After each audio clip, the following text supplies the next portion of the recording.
Bible తెరుద్దాం. లూకాసు వార్త 2వ అధ్యాయం. లూకాసు వార్త 2వ అధ్యాయం మొదటి నుంచి కొన్ని వచనాలు మనం చదువుకొని దేవుని యొక్క వాక్యంలోకి మనం వెళ్ళిపోదాం. లూకాసు వార్త 2వ అధ్యాయం మొదటి నుంచి 7 వచనాల దాకా.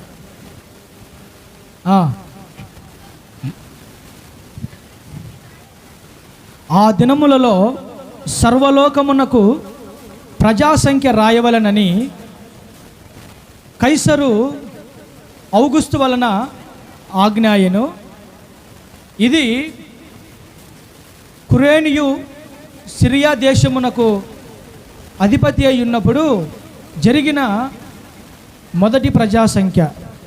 అందరూ ఆ సంఖ్యలో రాయబడుటకు తమ తమ పట్టణములకు వెళ్ళి, యోసేపు దావీదు వంశంలోను గోత్రములోను పుట్టినవాడు గనుక తనకు భార్యగా ప్రదానము చేయబడి గర్భవతి అయి ఉండిన మరియతో కూడా ఆ సంఖ్యలో రాయబడుటకు గలిలయలోని నజరేతు నుండి యూదయలోని బెత్లెహేము అనబడిన దావీదు ఊరికి వెళ్ళెను.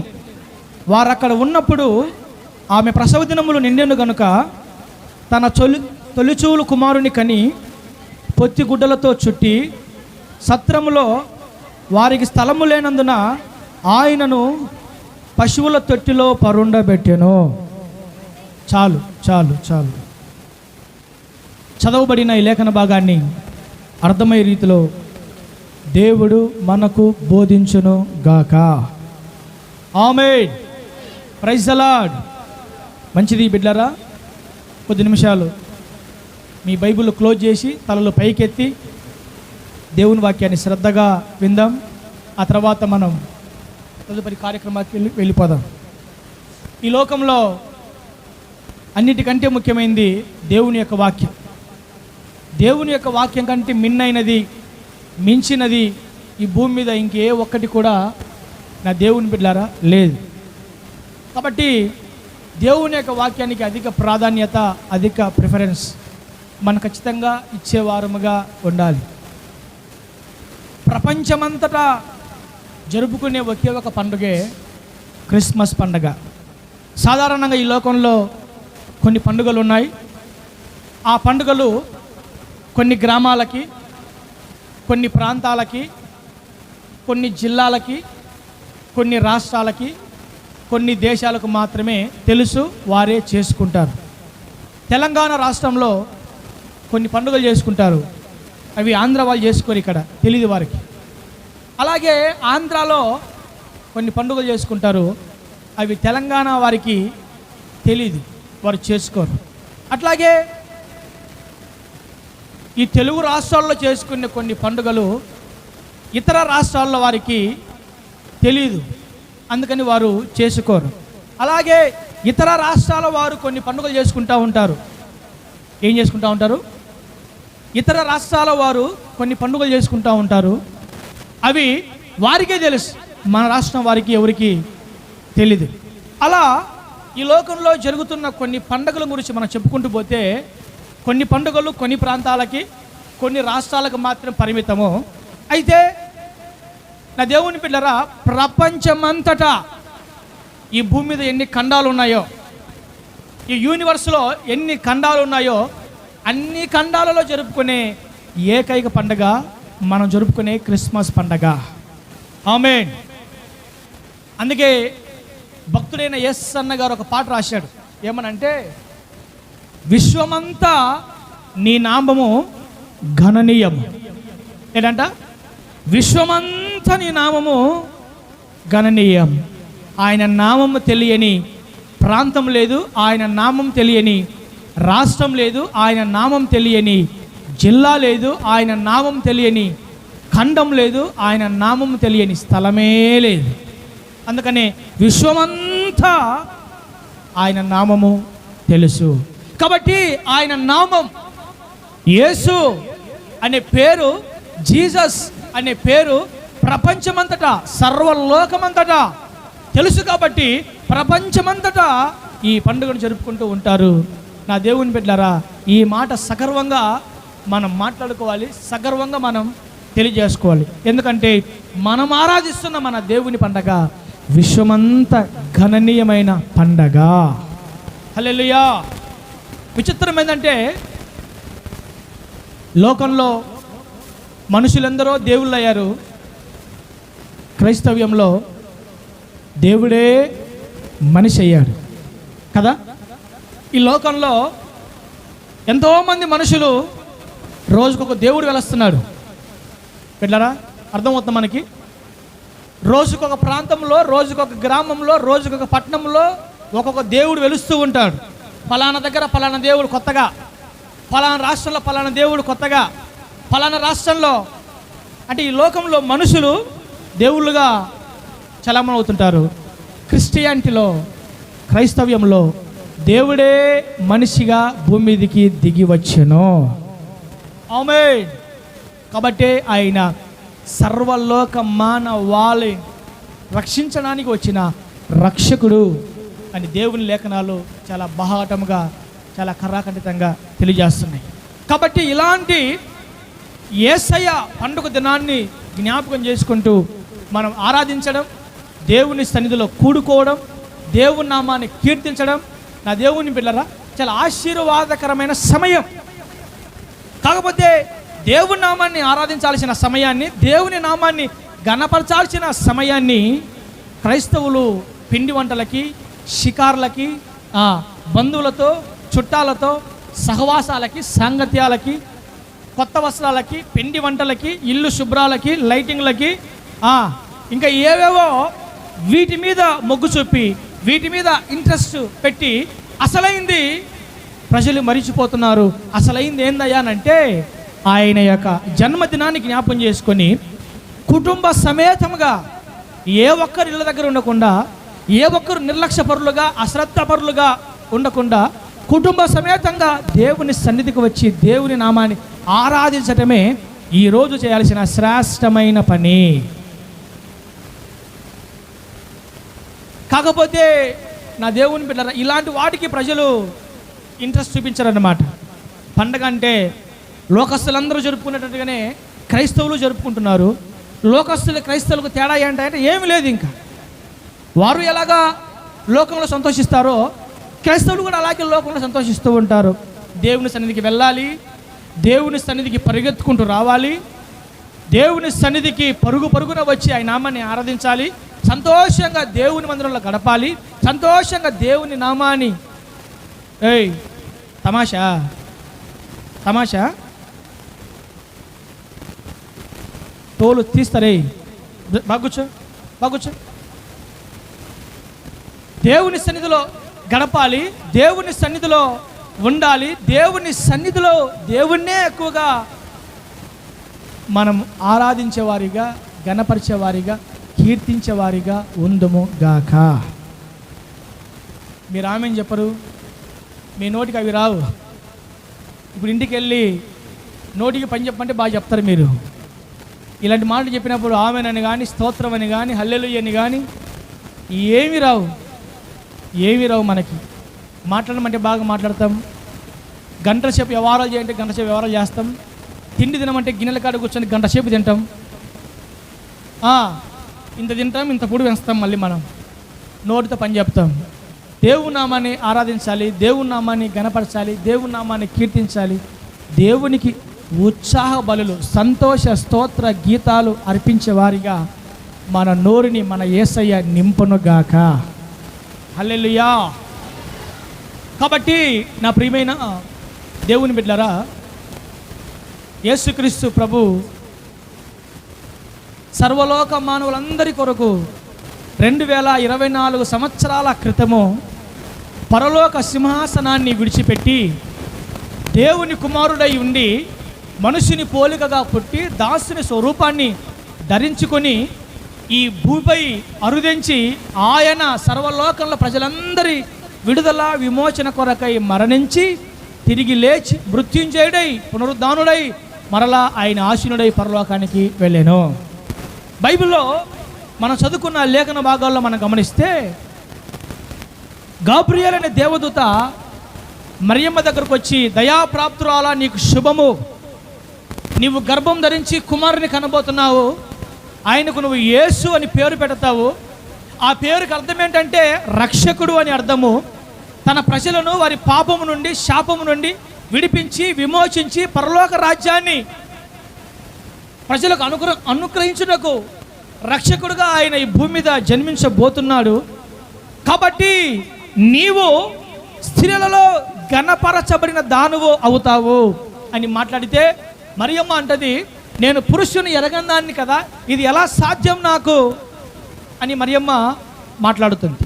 అప్పుడు దూత అంటాడు, పరిశుద్ధాత్మ నీ మీదకి వస్తుంది, సర్వోన్నతుని శక్తి నిన్ను కమ్ముకుంటుంది అన్నప్పుడు మరియమ్మ అంటది, సరే నేను ప్రభు యొక్క దాసురాలను, ఆయన చిత్తం ఏ విధంగా ఉంటే నా జీవితంలో అలా జరగని అని మాట్లాడడం జరుగుతుంది. గమనించండి, మరియమ్మ గర్భం ధరించిందన్న సంగతి మరియమ్మను చేసుకోబోయే యోసేపుకు అర్థమైతే, ఈ యోసేపు అతను నీతిమంతుడు కాబట్టి, మంచోడు కాబట్టి, మరి గర్భం ఎలా వచ్చిందో ఆ సంగతి తెలియక మరియమ్మను విడిచిపెట్టాలని, అది కూడా రహస్యంగా విడిచిపెట్టాలని నా దేవుని బిడ్డలారా ఈ యోసేపు అనుకుంటాడు. కాబట్టి మరియమ్మను విడిచిపెడదాం రహస్యంగా అనుకున్న తరుణంలో అదే దేవుని దూత మరలా యోసేపు ప్రత్యక్షమై, అయ్యా యోసేపు గారు, నువ్వు చేసుకోబోయే నీకు ప్రదానం చేయబడిన మరియా ఉత్తమమైనది కన్య, ఆమె గర్భం ధరించింది పరిశుద్ధాత్మ ద్వారానే, కాబట్టి నువ్వు వేరే విధంగా అనుకొని బాధపడొద్దు, దిగులు పడొద్దు అని యోసేపుతో గాబ్రియేలు దూత మాట్లాడడం జరుగుతుంది. ఆ తర్వాత మొట్టమొదటి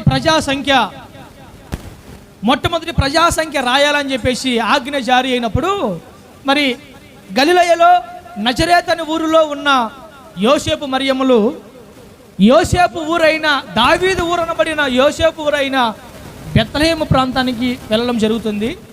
ఆ బెత్లెహేము ప్రాంతంలో ప్రజాసంఖ్య రాయించడం కోసం వెళితే అక్కడే ఆమె ప్రసవ దినాలు నిండడం, నా దేవుని బిడ్డలారా అక్కడే మరియమ్మ బెత్లెహేములోనే యేసుక్రీస్తు ప్రభువుకు జన్మనివ్వడం జరుగుతుంది. ఆమె యేసు ప్రభుని జన్మనిచ్చేటప్పుడు ఎవరు స్థలం ఇవ్వలేదు, ఎక్కడా చేర్చుకోలేదు, ఏ సత్రంలో ఎలాంటి హోటల్లో అనుమతి ఇవ్వలేదు. కాబట్టి ఒక పశువుల పాకలో ఆయన జన్మించి ఒక చిన్న తొట్టిలో ఆయన్ని పరుండబెట్టనని మనం చదువుకున్న లేఖన భాగంలో స్పష్టంగా ఉన్నాయి. ఆ తర్వాత రాత్రిపూట గొర్రెలు కాచుకుంటూ గొర్రెల కాపరులు ఉన్నప్పుడు అదే దేవుని దూత ప్రత్యక్షమై, భయపడకుడి, ప్రజలందరూ కలగబోక ఒక సంతోషకరమైన గుడ్ న్యూస్ నేను మీకు తెలియజేస్తున్నాను. ఏంటి అని అంటే, దావీదు పట్టణంలో బెత్లెహేములో రక్షకుడు మీ కొరకు పుట్టి ఉన్నాడు, ఆయన ప్రభువైన యేసుక్రీస్తు. మీకు సూచన ఆనవాళ్ళు ఏంటంటే, ఒక చిన్న పిల్లవాడిని పొత్తి గుడ్డలతో చుట్టబడి తొట్టిలో పరుండబెట్టి ఉంటారు, ఆయనే క్రీస్తు అని దూత గొర్రెలు కాసుకుంటున్న గొర్రెల కాపడితో సమాచారం ఇవ్వడం జరుగుతుంది. ఆ తర్వాత నక్షత్రం ఒకటి ఉదయించి ఆ దేశంలో జ్ఞానులుగా పిలువబడుతున్న వారికి యేసుక్రీస్తు ప్రభు జన్మించాడని, సర్వలోక మానవాళి పాపముల కొరకు రక్షకుడు ఉదయించాడనే సంగతి నక్షత్రము జ్ఞానులకు తెలియజేసి, ఆ యేసుక్రీస్తు ప్రభు లోక రక్షకుడు ఎక్కడ జన్మించాడో అని నక్షత్రము యేసుక్రీస్తు ప్రభువును చూపించడానికి జ్ఞానులకు దారి చూపించగలుగుతుంది. గాబ్రియేలు దేవుని దూత గొర్రెల కాపరులకు యేసుక్రీస్తు ప్రభు లోక రక్షకుడు తెలియజేస్తే, నక్షత్రము జ్ఞానులను యేసుక్రీస్తు ప్రభు దగ్గరికి నడిపిస్తుంది. టోటల్గా అలా పండితులకు పామరులకు దేవుని సువార్త, లోక రక్షకుని పుట్టుక నక్షత్రం ద్వారా దూత ద్వారా ప్రజలకు తెలియపరచబడుతుంది.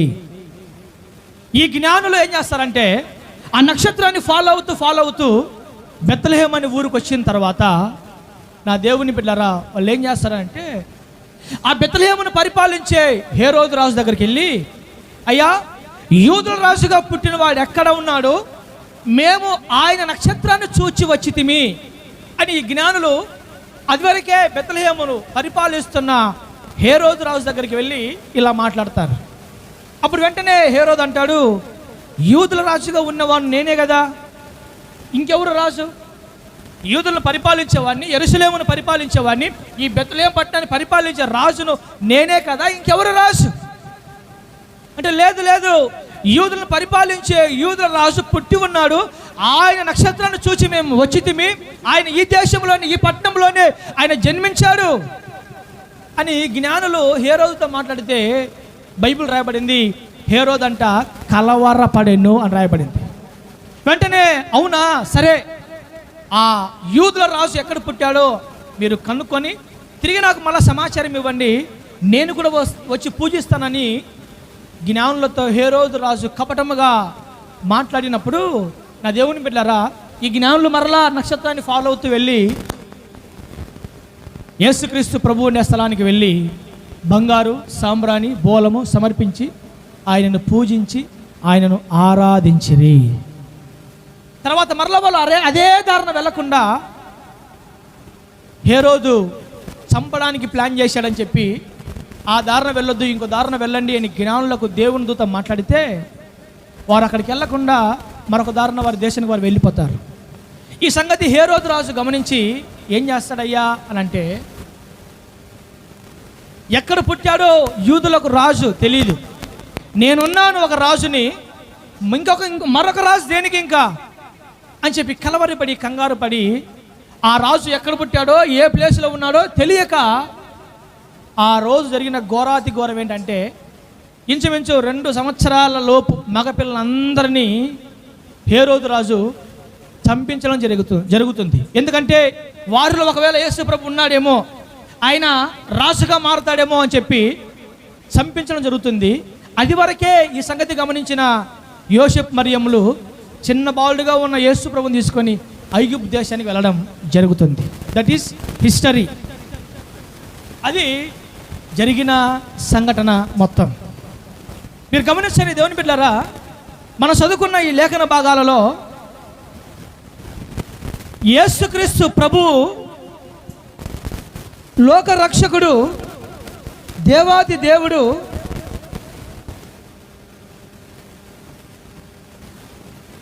బెత్లెహేము ప్రాంతాన్ని ఎన్నుకోవడం, బెత్లెహేములోనే జన్మించడం, నజరేతులో నుండి బెత్లెహేముకు రావడం, అక్కడ జన్మించడం, అక్కడ యూదుల రాజుగా ఆయన పిలువబడ్డం. నా దేవుని బిడ్డలారా, ఇవన్నీ చెప్పుకుంటూ పోతే నాకు అనిపించిన విషయం ఏంటంటే, దేవుడు బెత్లెహేం అనే ప్రాంతాన్ని ఆయన ఏర్పరచుకున్నాడు, ఎన్నుకున్నాడు, ఏర్పాటు చేసుకున్నాడని నాకు అర్థమైంది. మీరు గమనిస్తే ఈ ప్రపంచంలో ఇంచుమించు 4400 పట్టణాలు ఉన్నాయి సుమారుగా. ఈ ప్రపంచంలో 4400 పట్టణాలు ఉంటే అందులో ఒక పట్టణమైన బెత్లెహేమును మాత్రమే యేసుక్రీస్తు ప్రభు ఎన్నుకోవడంలో ఒక అర్థం దాగి ఉంది, ఒక హిస్టరీ అందులో దాగి ఉంది, ఒక ప్రత్యేకమైన ఉద్దేశం, సంకల్పం దాగి ఉందనేది మనకు చాలా బాగా అర్థమవుతున్నాయి.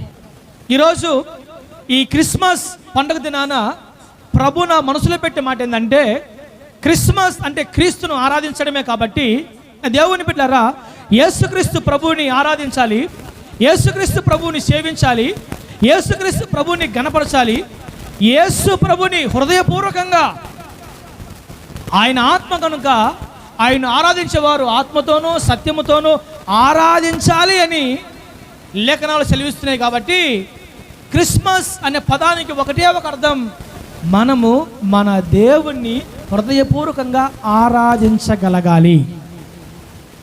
ఇదే క్రిస్మస్ అంటే, ఇదే క్రిస్మస్ అంటే యేసుక్రీస్తు ప్రభుని ఆరాధించడం, యేసుక్రీస్తు ప్రభు యొక్క మేలును తలపోసుకోవడం, యేసుక్రీస్తు ప్రభువుని జ్ఞాపకం చేసుకోవడం, ఆయన హృదయపూర్వకంగా గణపరచడం, ఆరాధించడం, సేవించడం, పూజించడం, ఇదొక్కటి మనం చేయగలిగితే నా దేవుని బిడ్డలారా, ఖచ్చితంగా మనం ఈ క్రిస్మస్ పండుగను జరుపుకున్న వాళ్ళం అవుతాం. మనం ఏం చేస్తామంటే ఈ ఒక్కటి చేసుకోము, మిగతావన్నీ చేస్తాం. ఇంకా మనం ప్రజలు దేవుణ్ణి ఆరాధించే విషయంలో, దేవుని నామాన్ని గణపరిచే విషయంలో, దేవునికి థ్యాంక్స్, కృతజ్ఞత బుద్ధి, కృతజ్ఞత భావం దేవునికి తెలియపరిచే విషయంలో ప్రజలు చాలా నిర్లక్ష్యపరులుగా ఉంటున్నారని దేవుని వాక్యం సెలవిస్తుంది. ఇదిగో ఈ ప్రజలు వారి పెదవులతో మాత్రమే నన్ను గణపరుస్తున్నారు, వారి పెదవులతో మాత్రమే నన్ను ఆరాధిస్తున్నారు, కానీ వారి హృదయం నాకు దూరంగా ఉంది అని ప్రవక్త ద్వారా దేవుడు మాట్లాడుతున్నాడు బిడ్డలారా. కాబట్టి మన హృదయపూర్వకంగా దేవుని మనం ఆరాధించాలి, హృదయపూర్వకంగా మనం దేవుని సేవించాలి, హృదయపూర్వకంగా మనం దేవునికి ఎల్లవేళలా కృతజ్ఞతాస్తుతులు తెలియజేసే వారముగా ఉందుముగాక. ప్రతిరోజు వేకుజామున కుటుంబ సమేతంగా లేచి ఏం చేయాలా? మోకరించి ప్రభు పాద సన్నిధిలో మోకరించి, ప్రభువా ఇంతవరకు బ్రతికి ఉన్నామంటే నీ కృప, ఆరోగ్యవంతులుగా ఉన్నామంటే నీ కృప, సజీవులుగా ఉన్నామంటే నీ కృప, రేయంతా కాచి కాపాడబడి ఇదిగో మరొక దినం మేము పొందుకున్నామంటే అది నీ కృప. నీ కృప మా పట్ల ఉంది కాబట్టి, నీవు మళ్ళీ ప్రేమిస్తున్నావు కాబట్టి, నీ కరుణ, నీ కటాక్షం మా మీద ఉంది కాబట్టి మేము ఇంకా సజీవులుగా ఉన్నాం, ఇంకా ఆరోగ్యవంతులుగా ఉన్నాం, ఇంకా క్షేమం కలిగి ఉన్నాం. కాబట్టి ఇది కేవలం నీ కృపే అని ప్రతిరోజు రేయి మొదటి జామున లేచి దేవుని పాద సన్నిధిలో మోకరిల్లాలి. ఆ అనుభవం ప్రతి క్రైస్తవుడికి, ప్రతి దేవుని బిడ్డకి, ప్రతి దేవుని యొక్క పిల్లలకి ఉండాల్సిన శ్రేష్టమైన అనుభవం. దేవుణ్ణి ఆరాధించడం అనేది, దేవుని సేవించడం అనేది, దేవుని గణపరచడం అనేది కేవలం ఒక దినం జరుపుకునేది కాదు, ఒక రోజు చేసుకునేది కాదు, ఒక గంట సేపు చేసేది కాదు, ఒక నిమిషం చేసేది కాదు, ఒక వారం చేసేది కాదు, లేకపోతే ఒక ఆదివారం, ప్రతి ఆదివారం మాత్రం చేసేది కాదు. దేవుని ఆరాధించేది, దేవుని సేవించేది, దేవుని పూజించేది ఎల్లవేళలా, ఎనీ టైం, ప్రతిరోజు. బైబిల్ సెలవిస్తుంది, ప్రతి ఉదయ కాలమున నీ కృపతో మమ్మల్ని తృప్తిపరచు దేవా, అప్పుడు మా దినములన్నీ కూడా మేము ఉత్సాహించి సంతోషిస్తాం, ఉత్సాహంగా మేము ఉంటాం. ప్రతి ఉదయ కాలమున నీవు నీ కృపతో మమ్మల్ని తృప్తిపరచుము. ప్రైజ్ ది లార్డ్, హల్లెలూయా. అంటే ప్రతి ఉదయ కాలమున దేవుని కృపను పొందుకోవాలా, ప్రతి ఉదయ కాలమున దేవుని సన్నిధిలో గడపాలా, ప్రతి ఉదయ కాలమున దేవుని ఆరాధించాలా, ప్రతి ఉదయ కాలమున ప్రభు పాద సన్నిధిలో మోకరించాలా, ప్రతి ఉదయ కాలమున దేవునికి థ్యాంక్స్, కృతజ్ఞతా బుద్ధి చెల్లించాలి. అలాంటి అనుభవంలో మనం ఉండాలి. అదేదో ఈ ఒక్క పూటే, ఈ ఒక్క పండుగ దినాన, ఈరోజు మాత్రమే కాదు, ప్రతిరోజు మనం చేయాల్సిన శ్రేష్టమైన అనుభవం ఇది. Praise the lord. అంతే కదా, పదానికి వేరే మర్మమే లేదు. క్రిస్మస్ అనే పదానికి మర్మం ఇంకొకటి ఏమి లేదు, క్రీస్తును ఆరాధించడమే. క్రిస్టోస్ మాసే, క్రిస్టోస్ మాసే ఆ రెండు పదాల కలయికే ఈ క్రిస్మస్. క్రిస్టోస్, క్రీస్తును, మాసే ఆరాధించుట, క్రీస్తును ఆరాధించుట. అది కేవలం డిసెంబర్ 25వ తేదీ మాత్రమేనా? అది కేవలం డిసెంబర్ 25వ తేదీ మాత్రమేనా అంటే కాదు, కాదు. ప్రతిరోజు, ప్రతి వేకుజామున దేవుని నామాన్ని మనము ఆరాధించుదము గాక. హల్లెలూయా. నాదంటూ ఇలాలో ఏ ఒక్కటి లేదు, కలిగినవన్నీ నీ కృపయే.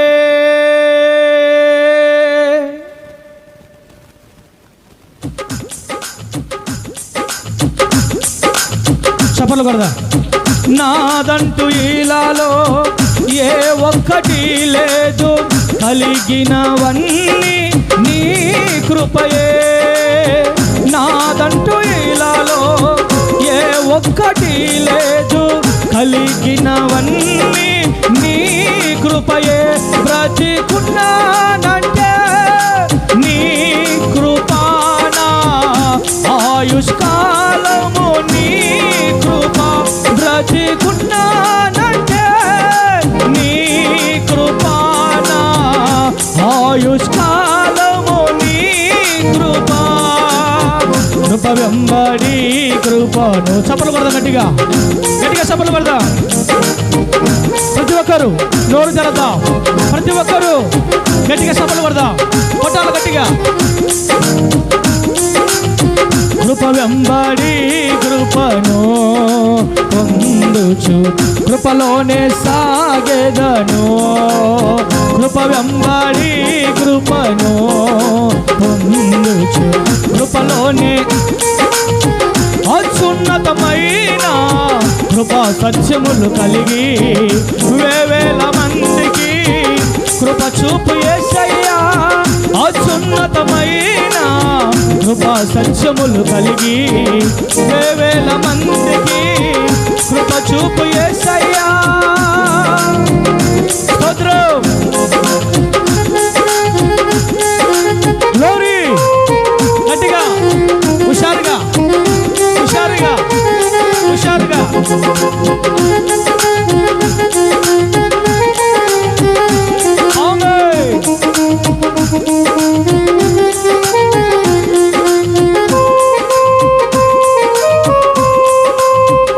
దేవా, మేము బ్రతికి ఉన్నామంటే అది నీ కృప.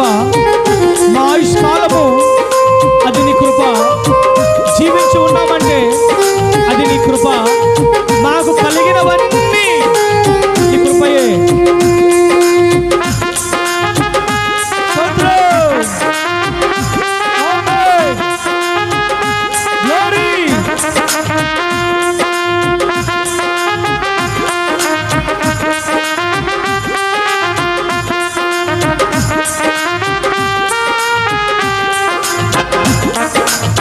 ప్రతి ఉదయమునా నీ కృపతోనే తృప్తి పొంది జీవింతును. ప్రతి ఉదయమునా నీ కృపతోనే తృప్తి పొంది జీవింతును. నా దినములన్నీ ఉత్సాహంతో నేను సంతోషించెదను. నా దినములన్నీ ఉత్సాహంతో పాడాలా. కృప వెంబడి కృపను పొందుచు కృపలోనే. గట్టిగా పాడాలా.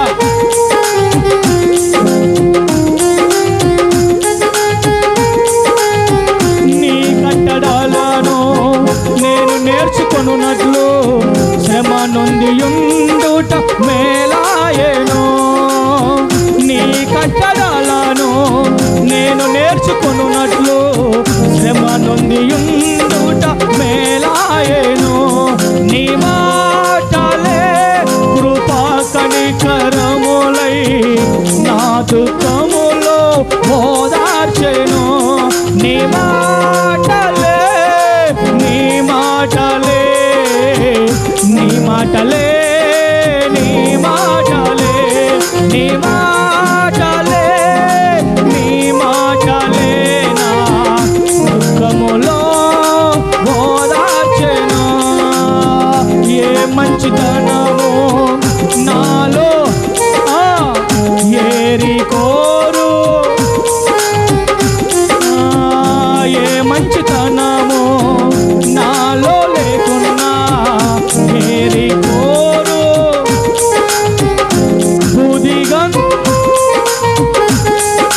నీ సాక్షిగా కృపా వాక్యము ప్రకటించును. బుదిగంతాల వరకు నీ సాక్షినై కృపా వాక్యము. కృప వెంబడి కృపను గట్టిగా పొందుచు కృపలోనే. కృప వెంబడి కృపను పొందుచు కృపలోనే సాగెదను. కృప వెంబడి కృపను పొందుచు కృపలోనే సాగెదను. కృప వెంబడి కృపను పొందుచు కృపలోనే సాగెదను. ఆరాధనా నీకే యేసయ్యా. ఆరాధనా నీకే యేసయ్యా. ఆరాధనా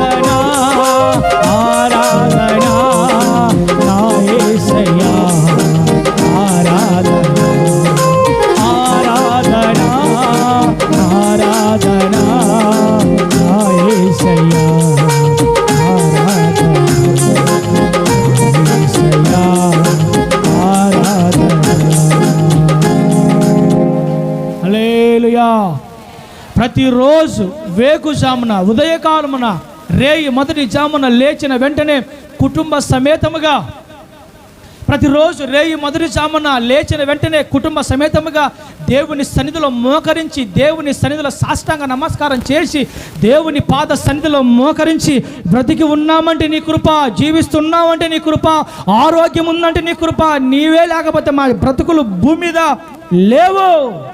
కాబట్టి మా ఉనికికి, మా సమస్తానికి ఆధార సంభూతుడవు, ఆధారభూతుడవు, కారణభూతుడవు నీ ఒక్కడవే ప్రభువా అని మనము ఎల్లవేళలా ప్రభువుని ఆరాధించే వారముగా, ప్రభు నామాన్ని ఘనపరిచే వారముగా, ప్రభు సన్నిధిలో మోకరించే వారముగా, ప్రభువుని విడిచిపెట్టని వారముగా ఉండగలిగితే ఇలాంటి పండుగలు ఎన్ని చేసుకున్నా మన దేవుడు సంతోషిస్తాడు, ఆనందిస్తాడు. ఇది చేయకుండా నా దేవుని బిడ్డలారా, లోకస్తుల వలె లోకస్తులు చేసుకుంటున్నారు, మనం చేసుకుంటున్నాం. లోకస్తులు కొత్త వస్త్రాలు, మనము కొత్త వస్త్రాలం. లోకస్తులు పిండి వంటలు, మనము పిండి వంటలం. లోకస్తులు కొత్త ఇల్లు, మనము కొత్త ఇల్లు. లోకస్తులు లోక సంబంధమైన ఆచార సంబంధమైన బ్రతుకులు, మనము కూడా లోక సంబంధమైన ఆచార సంబంధమైన బ్రతుకులు. తేడా లేదు. దీనివల్ల యేసు ప్రభువును సంతోషిస్తాడా? మన కేక్ కట్ చేయడం ద్వారా యేసయ్య సంతోషిస్తాడా? మనము కేక్ కట్ చేసుకోవడం ద్వారా, స్వీట్ తినిపించుకోవడం ద్వారా, పిండి వంటలు చేసుకోవడం ద్వారా, బిర్యానీలు వండుకోవడం ద్వారా యేసుక్రీస్తు ప్రభువు ఏమైనా సంతోషిస్తాడా, ఆనందిస్తాడా అంటే కాదు. మనం దేవుని ఆరాధిస్తూ, దేవునికి థ్యాంక్స్ చెప్తూ, కృతజ్ఞత భావం, కృతజ్ఞత మనస్సు, కృతజ్ఞత బుద్ధి మన ఆత్మీయ జీవితంలో మనం కలిగి ఉండి ఇలాంటివి ఎన్ని చేసుకున్నా ఆయన మనల్ని బట్టి సంతోషిస్తాడు ఖచ్చితంగా. బిడ్డలారా, అది లేకుండా ఇది ఒక్కటి మనం చేసుకుంటే మన దేవుడు సంతోషించడు అన్నది నా అభిప్రాయం. కాబట్టి మనం ఎలాంటి మనస్సు కలిగిన వారిగా ఉండాలి అనంటే క్రీస్తును ఎల్లవేళలా ఆరాధించే వారముగా ఉందుముగాక. హల్లెలూయా. ఈరోజు ప్రభు నా మనసులో పెట్టిన ఒక మాట ఏంటంటే, నా దేవుని బిడ్డలారా, ఇందాక చెప్పాను, ఈ ప్రపంచంలో సుమారు 4400 పట్టణాలు ఉన్నప్పటికీ బెత్లెహేమునే యేసుక్రీస్తు ప్రభు ఎందుకు ఎన్నుకున్నాడయ్యా అనేది నేను ధ్యానం చేశా రాత్రి. ప్రభువా, ఎన్నో పట్టణాలు ఉన్నాయి కదా, పేరు ప్రఖ్యాతులుగాంచిన పట్టణాలు ఎన్నో ఉన్నాయి. చూడడానికి ఆకర్షణీయమైన సుందరమైన పట్టణాలు, ప్రాంతాలు లోకంలో ఈ భూమి మీద ఎన్నో ఉన్నాయి. అయితే బెత్లెహేమునే నువ్వు ఎన్నుకోవడంలో ఉన్న అర్థం ఏంటి? అదేమైనా పెద్ద పట్టణమా అంటే చిన్న కుగ్రామం లాంటిది అనుకుందాం. అసలు వాస్తవానికి ఇజ్రాయెల్ కంట్రీయే చాలా చిన్న కంట్రీ. అలాంటి చిన్న దేశంలో ఈ పట్టణాన్ని దేవుడు ఎన్నుకోవడంలో నా దేవుని బిడ్డలారా, ఇంకో విచిత్రం ఏంటంటే, బెత్లెహేములో నుంచే యేసుక్రీస్తు ప్రభు జన్మానికి ముందు వచ్చిన భక్తులందరూ బెత్లెహేములోంచి వచ్చిన వారే. మోయాబుని విడిచిపెట్టిన రూతు బెత్లెహేమును ఆశ్రయిస్తుంది, బెత్లెహేముకు వస్తుంది, అక్కడ బోయాజుని పెళ్లి చేసుకుంటుంది.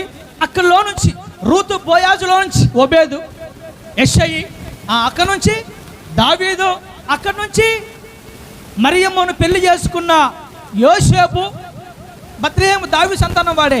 అక్కడి నుంచి యేసుక్రీస్తు ప్రభు జన్మించడం జరిగింది. అంటే రూతు దగ్గర మొదలుకొని నా దేవుని బిడ్డలారా, మరియమ్మ భర్త అయిన యోసేపు, దావీదు, యేసుక్రీస్తు ప్రభు వీళ్ళంతా బెత్లెహేము పుర నివాసులు. ఈ బెత్లెహేముకు ఇంకో పేరుంది, దాని పేరు దావీదు పురము అంటారు. అందుకే దావీదు పురం అనబడిన లేదా దావీదు ఊరు అనబడిన, దూతలు ఏమంటున్నారు, దావీదు పట్టణములో. ఏ పట్టణం అంట? దావీదు పట్టణములో. అంటే బెత్లెహేముకు మరొక పేరు దావీదు పట్టణం. ఎందుకని? దావీదు బెత్లెహేములో పుట్టిన వాడే, బెత్లెహేము గ్రామస్తుడు కాబట్టి. అంటే యేసు ప్రభు కంటే ముందు నడిచిన భక్తులు, మహామహులు ఎంతోమంది బెత్లెహేములోంచి వచ్చారు. అట్ ద సేమ్ టైం ఎన్నో పట్టాలు ఉంటే యేసుక్రీస్తు ప్రభు కూడా బెత్లెహేములోనే జన్మించాడు. బెత్లెహేం అనే పదానికి ఒక అర్థం ఏంటి అని అంటే, నా దేవుని బిడ్డలారా, రొట్టెల ఇల్లుగా ఈ బెత్లెహేము పిలువబడుతుంది. ఏంటంట? రొట్టెల ఇల్లు. బెత్లెహేం అనే పదానికి రొట్టెల ఇల్లు అని అర్థం. చాలా అర్థాలు ఉన్నాయి, చాలా ఉద్దేశాలు ఉన్నాయి. బెత్లెహేములో జన్మించడానికి చాలా రకాల కారణాలు ఉన్నాయి. అవన్నీ చెబితే మనకు టైం సరిపోదు. అందులో ఒక అంశము, బెత్లెహేముకున్న పదం ఏంటంటే రొట్టెల ఇల్లు అని అర్థం. ఈరోజు రొట్టెల ఇల్లుగా పిలువబడుతున్న బెత్లెహేమును యేసు ప్రభు ఎన్నుకున్నాడు, ఏర్పరచుకున్నాడు. అక్కడే జన్మించాడు ఆయన. రొట్టెల ఇల్లుగా పిలువబడుతున్న బెత్లెహేము దేవుని యొక్క మనసులో ఉంది. రొట్టెల ఇల్లుగా పిలువబడుతున్న బెత్లెహేమును యేసుక్రీస్తు ప్రభువు ఎన్నుకోవడము జరిగింది. రొట్టెల ఇల్లు, రొట్టె, దాని ఆత్మీయ అర్థాన్ని మనం తీసుకుంటే దేవుని యొక్క వాక్యానికి సాదృశ్యం. దేవుని వాక్యం అనే రొట్టె, దేవుని వాక్యం అనే రొట్టెలు మన గుడారాలలో, మన నివాసాలలో, మన హృదయాలలో ఉన్నట్లయితే నా దేవుని బిడ్డలారా, ఖచ్చితంగా మన దేవుడు మన గుడారాలలో, మన కుటుంబాలలో ఖచ్చితంగా నివాసం చేసేవాడిగా ఉంటాడు.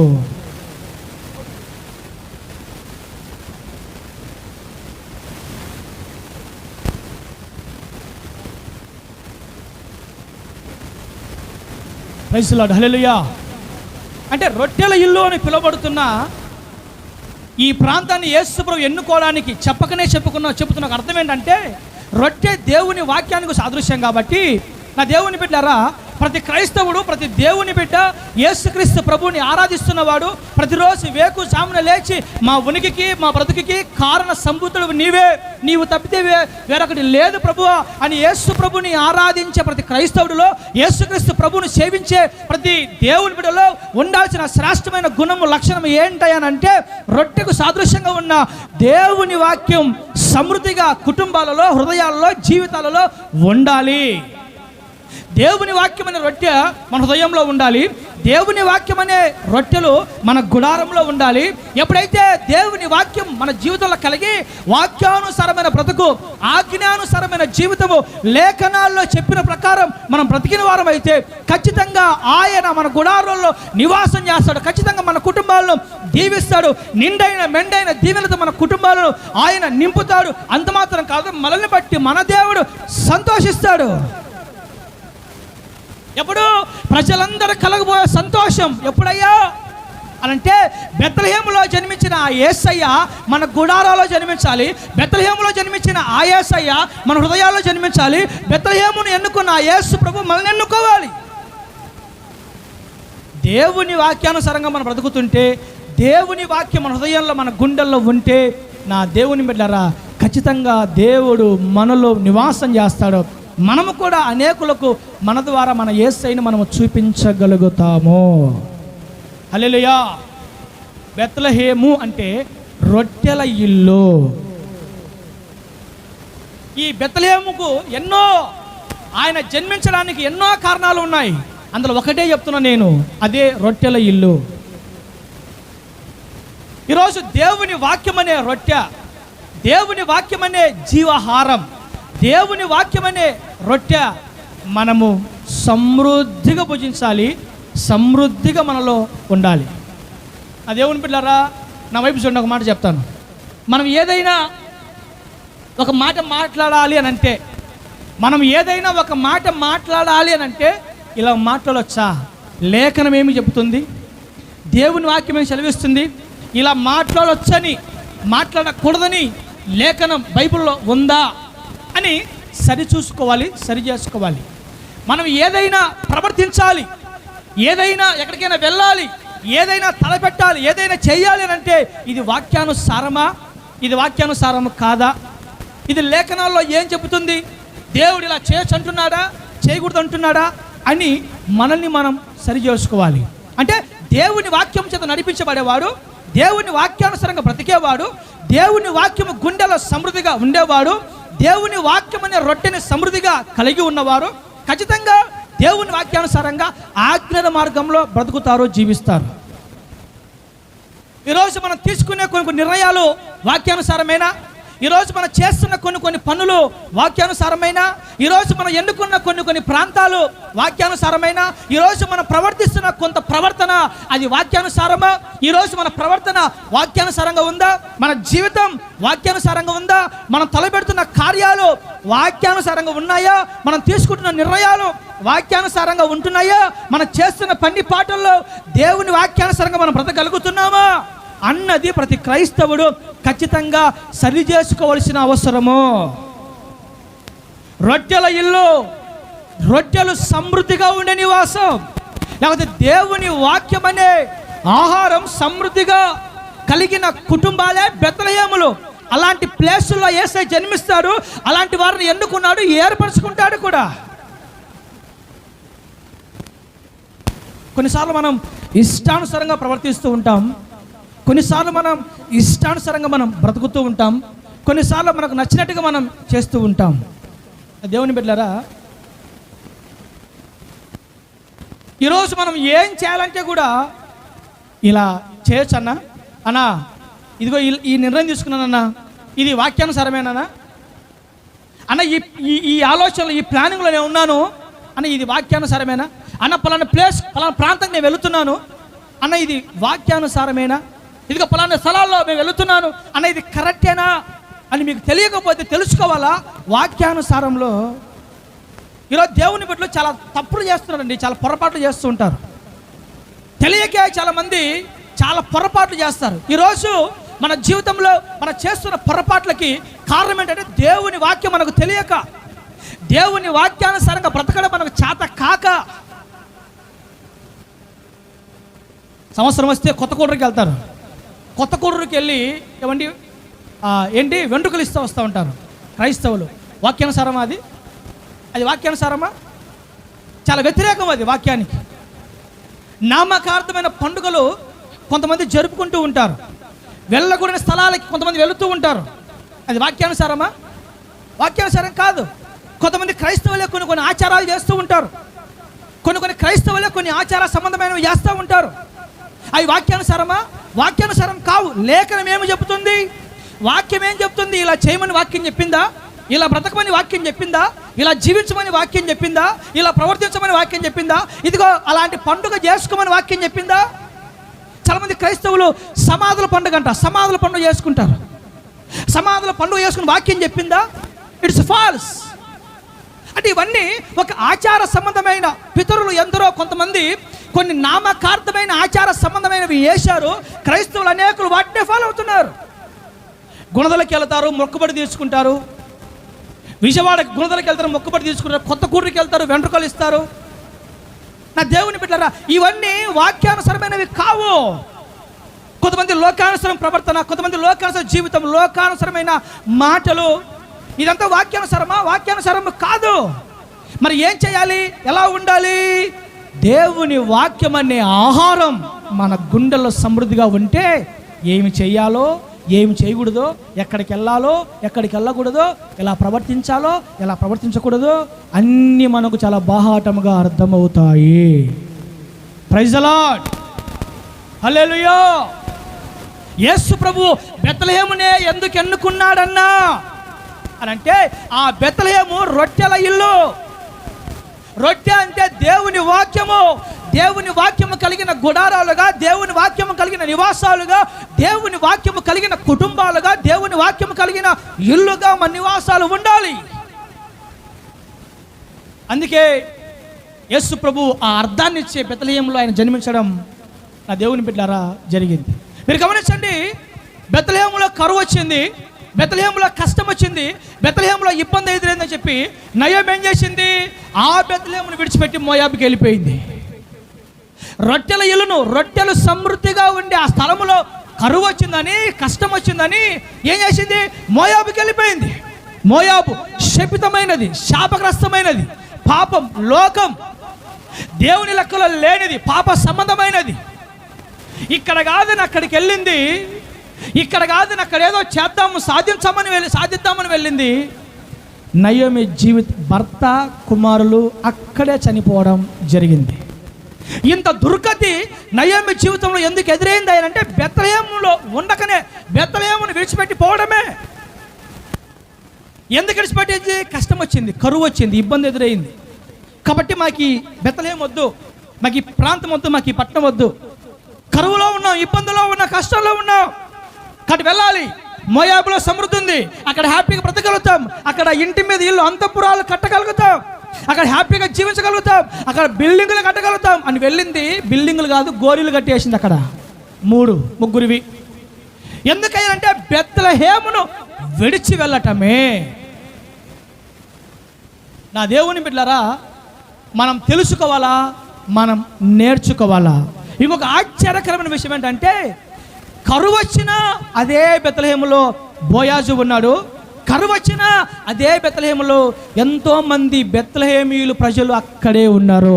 కరువు వచ్చిన ఆడే ఉన్నారు, కష్టం వచ్చిన ఆడే ఉన్నారు, ఇబ్బంది వచ్చిన ఆడే ఉన్నారు, బాధ వచ్చిన ఆడే ఉన్నారు. మీరు నమ్మండి నా మాట, కష్టకాలంలో, కరువు కాలంలో కూడా బెత్లెహేములో ఎంతమంది అయితే ఉన్నారో వారందరినీ కరువులో కూడా ఆయన సజీవులుగా కాపాడగలిగాడు. ఆమేన్. కరువులో కూడా సజీవులుగా కాపాడాడు. కరువుల్లో కూడా, ఇబ్బందుల్లో కూడా, కష్టంలో కూడా ఆ ప్రజలని దేవుడు చాలా హ్యాపీగా, సంతోషంగా కాపాడగలిగాడు. ఎందుకని? కరువులో కూడా వాళ్ళు బెత్లెహేమును ఆశ్రయించారు. కరువులో కూడా వారు బెత్లెహేమును పట్టుకున్నారు. కరువులో కూడా వారు బెత్లెహేము మీద ఆధారపడ్డారు. కరువులో కూడా వారు వాక్యాన్ని చాలా జాగ్రత్తగా పట్టుకున్నారు. Praise the lord. కాబట్టి నా ప్రభు నా మనసులో పెట్టే మాట ఏంటంటే, నా దేవుని బిడ్డలారా, మన గుండెల్లో వాక్యము సమృద్ధిగా ఉండాలి. అది నా పాయింట్. యేసు ప్రభు ఎందుకు బెత్లెహేమునే ఎన్నుకున్నాడయ్యా? ఐగుప్తు లేదా? మన ఇండియా లేదా? ఐగుప్తు లేదా? మన ఇండియా లేదా? అదర్ కంట్రీ లేదా? అమెరికా లేదా? ఆఫ్రికా లేదా? ఐరోపా లేదా? ఎన్నో కంట్రీస్, ఆస్ట్రేలియా లేదా? ఎన్నో కంట్రీలు, దేశాలు ఉన్నాయి కదా, ఎన్నో పట్టాల ప్రాంతాలు ఉన్నాయి కదా. బెత్లెహేములోనే ఎందుకు ఎన్నుకున్నారు? దావీదు మహారాజు బెత్లెహేములోనే ఎందుకు పుట్టాలి? రూతు బెత్లెహేముకే ఎందుకు రావాలి? మరియకు భర్తగా ఉన్న యోసేపు బెత్లెహేము వాడే ఎందుకు అయి ఉండాలి? నజరేతులో నుంచి గలిలయలో నుండి యేసు ప్రభు బెత్లెహేముకు ఎందుకు రావాలి? అక్కడే ఎందుకు జన్మించాలి అంటే, అక్కడ దేవుని వాక్యం సమృద్ధిగా ఉండే స్థలము, దేవుని వాక్యం సమృద్ధిగా ఉండే ప్రాంతం, స్థలం అది. రొట్టెలు సమృద్ధిగా దొరుకుతాయి అక్కడ. అందుకని యేసయ్య అక్కడ ఎన్నుకున్నాడు. కాబట్టి ఈ క్రిస్మస్ దినాన ప్రభు నా మనసులో పెట్టే మాట ఏంటంటే, మీరు ఏం చేయాలంటే కూడా ఇది వాక్యానుసారమా, వాక్యానుసారము కాదా? ఒకవేళ మీకు తెలియకపోతే దైవజనులుగా నన్ను అడగాలి. అన్నా ఇలా వెళుతున్నామన్నా, అది వాక్యానుసారమా, వాక్యానుసారం కాదన్నా, రైటా రాంగ్ అన్నా? అన్న అన్యుల పెళ్ళికి మేము వెళుతున్నామన్నా, అది రైటా రాంగా అన్నా? అన్న ఇది నిర్ణయం తీసుకుంటామన్నా, అది తీసుకోవచ్చా లేదా అన్నా? వాక్యం వస్తే చదువుకో, వాక్యం తెలియకపోతే దైవజనుని అడగాలి. టోటల్గా వాక్యానుసారంగా బ్రతకడమే ఇక్కడ పాయింట్. ఈరోజు అన్యుల కార్యక్రమాల్లో పాలు పొందుతారు చాలామంది క్రైస్తవులు. అన్యుల కార్యక్రమాల్లో పాలు పొందుతారు. అన్యుల యొక్క ప్రోగ్రామ్స్లో, ఫంక్షన్లో పాల్గొంటారు. కొన్ని నామకార్థమైన ఆచారాలు క్రైస్తవులు ఇంకా నేటికి పాటిస్తూ ఉన్నారు. క్రైస్తవులే పాటిస్తున్నారు. వాళ్ళ పండుగ వస్తే వీళ్ళ పండుగ చేసుకుంటారు. మా ఊరి దగ్గర బేతంచెలలో చిన్నప్పుడు అన్యుల పండుగ వచ్చిందనుకోండి, చర్చికి వెళ్ళే క్రైస్తవులందరూ పండుగ చేసుకునేవారు. అదేంటి, ఇది వాళ్ళ పండుగ కదా, మన పండుగ కాదు కదా అంటే అంటారు. ఏమంటారు అంటే, మనం ఏమన్నా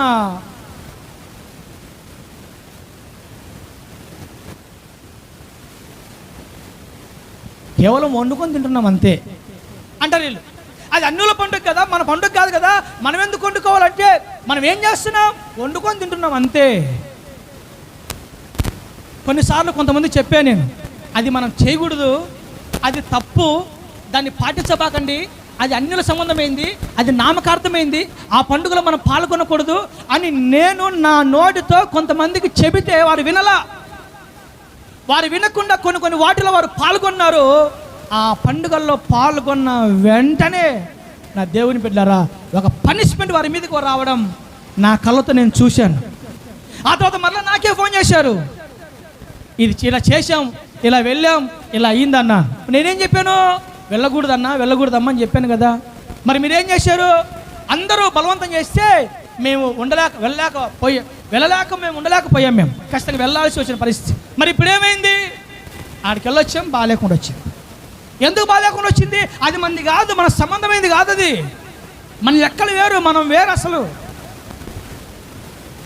వాళ్ళు వేసుకుని మనం చేసుకోకూడదు, వాళ్ళు పాటించేవి మనం పాటించకూడదు. ఇది ఎలా అర్థమవుతుంది? ఇలా అర్థమవుతుంది, వాక్యం చదివితే అర్థమవుతుంది, వాక్యం గుండెల్లో ఉంటే అర్థమవుతుంది, లేదా దైవజనుని అడిగితే అప్పుడైనా అర్థమవుతుంది. నేను చెప్తున్నాను, మనం చిన్న సంఘమైనా, మనవి 2 సంఘాలు చాలా చిన్నవే అయినా, నా హృదయంలో భారం బాధ్యత అంతా ఒకే ఒకటి, మనమందరం వాక్యానుసారంగా బ్రతకాలి. హల్లెలూయా. బిడ్డరా, మీకు తెలియకపోతే అడగండి, అడిగి మరీ వెళ్ళొద్దు మళ్ళీ అవమానపరిచి. ఇది చేయకూడదక్క, చేయకూడదన్నా, తప్పమ్మా, వెళ్ళకూడదమ్మా అంటే యేసునామములో ఆగిపోవాలంతే. మళ్ళీ మీరు వారిలాగా అడిగి మరీ వెళ్ళి దెబ్బలు తినడం కంటే కూడా కొన్ని విషయాల్లో మనం పాల్గొనకపోవడం, చేయకపోవడం మనకు మంచిది. ఇది వాక్యం. ఇది బైబిల్ చెప్తుంది, యెహోవా నీ ఎదుట నేను పాపము చేయకుండానట్లు నా హృదయంలో వాక్యమును ఉంచుకొని ఉన్నాను. భక్తులు అంటున్నాడు, అయ్యా నేను పాపం చేయకుండానట్లు, నేను పడిపోకుండానట్లు, నేను తప్పు చేయకుండానట్లు, నేను త్రొట్టిల్లకుండానట్లు, నేను కాలు జారకుండానట్లు నా హృదయంలో నీ వాక్యం సమృద్ధిగా ఉంచుకున్నా. తప్పు చేస్తున్న ప్రతి సందర్భంలో అరే ఇది తప్పు, వాక్యములు ఇలా లేదు కదా అని నా హృదయం నాకు చెబుతూ ఉంది. పొరపాటు మాటలు మాట్లాడుతున్న సందర్భంలో అలా మాట్లాడకూడదురా, వాక్యములు అలా లేదు కదా అన్న మనసు నాకు చెప్తుంది. త్రొట్టిల్లుతున్న సమయాల్లో, కాలు జారుతున్న సమయాల్లో, ఆత్మీయతలో దిగజారిపోతున్న సమయాల్లో వద్దురా ఇలా చేయకూడదురా, ఇదిగో ఇలా వాక్యంలో లేదు కదా, దేవుని బైబిల్లో వాక్యానుసారంగా బ్రతకమని ఇలా లేదు కదా, ఇలా చేయకూడదు కదా, ఇది వాక్యంలో ఉంది కదా, అలా చేయడం తప్పు అని నా మనసు నాకు చెబుతుంది. ఎందుకని? ఆ వాక్యము నా మనసులో ఉంది కాబట్టి, ఆ వాక్యం నా గుండెల్లో ఉంది కాబట్టి, ఆ వాక్యం నా హృదయం, నా బ్రతుకులో, నా జీవితంలో ఉంది కాబట్టి, ఏమైనా చేయాలన్నా, ఎక్కడికైనా వెళ్ళాలన్నా, ఏమైనా పొరపాటు చేసినా, తప్పు జరిగినా, ఏమైనా ప్రాబ్లం వచ్చినా వెంటనే మనస్సాక్షి నా గుండెలో వాక్యము తప్పురా, అలా చేయకూడదురా, అది పొరపాటురా, ఆడికి వెళ్ళకూడదురా, అలా మాట్లాడకూడదురా, అలా ప్రవర్తించకూడదురా అని నా మనసులో ఉన్న వాక్యం నన్ను గద్దిస్తుంది. కాబట్టి నీ వాక్యం నా గుండెలో ఉంది.